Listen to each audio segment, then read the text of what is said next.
Assalamualaikum warahmatullahi wabarakatuh. Perkenalkan, nama saya Esyanti dari kelas 64.1D05 Prodi Manajemen S1.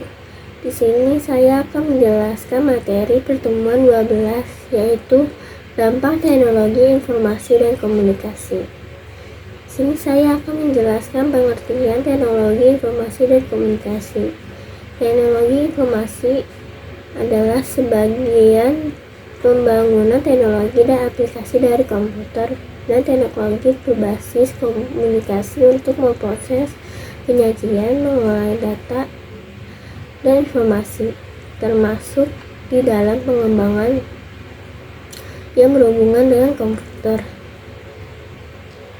Dan teknologi komunikasi adalah peralatan perangkat keras dalam sebuah struktur organisasi yang mengandung nilai-nilai sosial yang memungkinkan setiap individu mengumpulkan, memproses, dan saling tukar menukar informasi dengan individu lainnya. Selain memberikan manfaat, teknologi informasi dan komunikasi (TIK) juga memberikan dampak negatif terhadap manusia apabila tidak digunakan sebagaimana mestinya. Berikut adalah contoh beberapa dampak negatif dari penggunaan TIK di lingkungan masyarakat. Di antaranya, yang pertama itu terasing dari lingkungan, yang kedua meningkatkan kejahatan di dunia maya, yang ketiga merusak moral, keempat menciptakan kesombongan diri, yang kelima mengganggu kesehatan, yang keenam meningkatkan jumlah pengangguran, yang terakhir menurunnya kemampuan berpikir. Dampak positif dan negatif teknologi informasi dan komunikasi di bidang pendidikan. Dampak positifnya itu, yang pertama, informasi yang dibutuhkan akan semakin cepat dan mudah diakses kepentingan pendidikan. Yang kedua, informasi dalam pembelajaran semakin berkembang dengan adanya inovasi e-learning yang semakin memudahkan proses pendidikan. Dan yang terakhir, kemajuan TIK juga memungkinkan berkembangnya kelas virtual dan kelas yang berbasis yang tidak mengharuskan yang pendidik dan peserta didik dalam satu ruangan. Dampak negatif yang pertama yaitu kemajuan TIK juga semakin mempermudah terjadinya pelanggaran terhadap hak atas kekayaan intelektual haki, karena semakin mudah mengakses data menyebabkan orang yang bersifat plagiaris dan melakukan kecurangan. Yang kedua, walaupun sistem administrasi suatu lembaga pendidikan bagikan sebuah sistem tanpa celah dan akan tetapi jika suatu perubahan dalam menjalankan sistem tersebut akan mengakibatkan fatal. Dan yang terakhir, salah satu dampak negatif televisi adalah melatih anak untuk berpikir pendek dan berkonsentrasi dalam waktu yang singkat. Dan selanjutnya di bidang sosial budaya, dampak positifnya itu, yang pertama, informasi yang ada di masyarakat langsung dipublikasikan dan diterima oleh masyarakat. Yang kedua, hubungan sosial antara masyarakat berlangsung di mana saja dan kapan saja.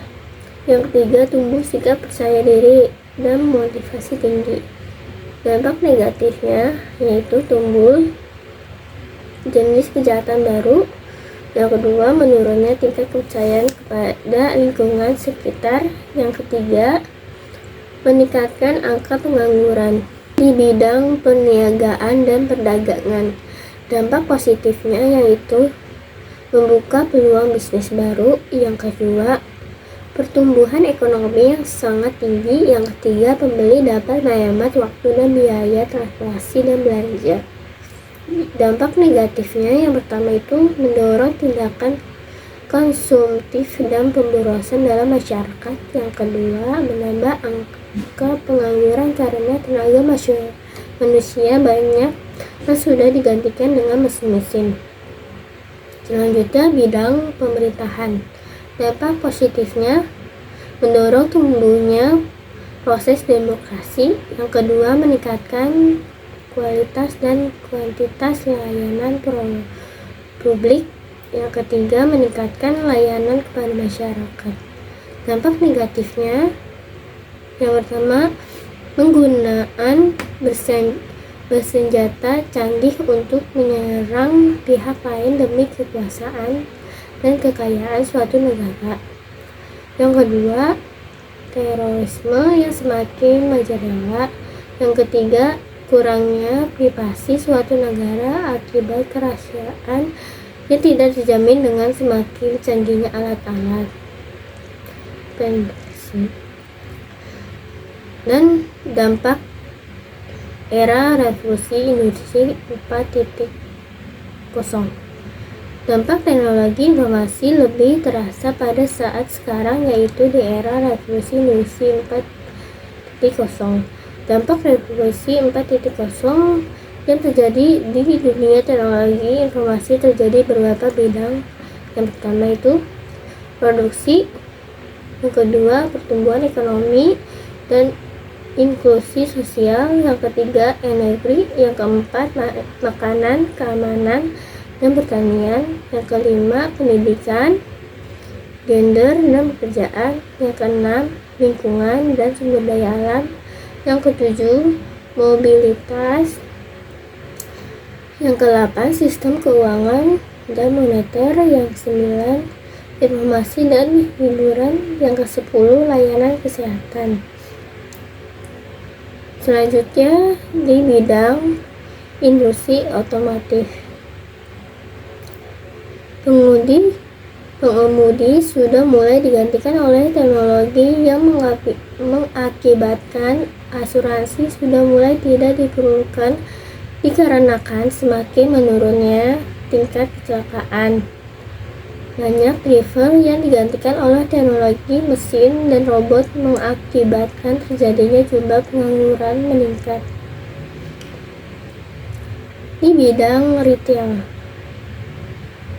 pemanfaatan komunikasi dan internet segala alat untuk melakukan digital marketing membuat ekonomi. Sebagai contoh nyata di revolusi industri dan dampaknya yang paling terlihat, yang pertama itu perusahaan yang langsung menjangkau end user. Dengan seiring dibuatnya toko online sendiri menjadikan kemudahan bagi end user, juga membuat harga menjadi lebih murah. Yang kedua, digital marketing mempengaruhi profit perusahaan manufaktur dikarenakan mudah dalam menjangkau pasar global dengan mudah, efektif, dan efisien. Dan terakhir, industri manufaktur lebih cepat dalam mendapatkan data mengenai perilaku end user sehingga dapat mengetahui kebiasaan pasar.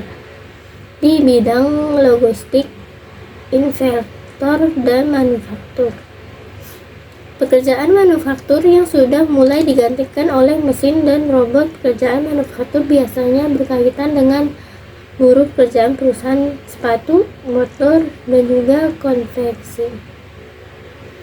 Kurir sudah mulai digantikan oleh drone yang bisa mencapai jarak jauh 8 km dalam hanya 13 menit. Penggantian call center yang digantikan oleh teknologi yang memanfaatkan antar mesin dan bahasa pemrograman pun sudah di beberapa negara maju.